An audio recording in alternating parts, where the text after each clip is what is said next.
Hello everyone, তোমরা তো সবাই জানোই যে আমি ভোট দিতে বাড়িতে এসেছিলাম। তো বসে বসে বোর হচ্ছিলাম, তাই ভাবলাম দিদিকে একটু ব্রাইডাল মেকআপ করি।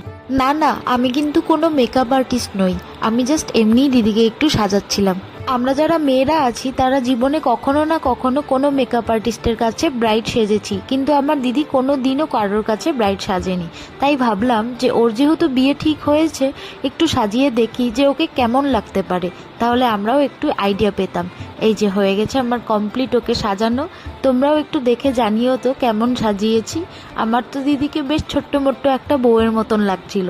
তোমরা একটু কমেন্টস করে জানিও যে ওকে তোমাদের কেমন লাগলো। যদিও আমি জানি যে ওকে প্রফেশনাল মেকআপ আর্টিস্টের কাছে সাজলে আরো অনেক বেশি সুন্দর লাগবে, আমি হাতের সামনে যা পেয়েছি ওই সাজিয়েছি। কেউ প্লিজ জাজ করো না, কারণ আমি আগেই বলে দিয়েছি যে আমি প্রফেশনাল মেকআপ আর্টিস্ট নই। আমরা জাস্ট ফান করার জন্য এই ভিডিওটা করেছি। সবাই একটু প্লিজ সুন্দর সুন্দর কমেন্টস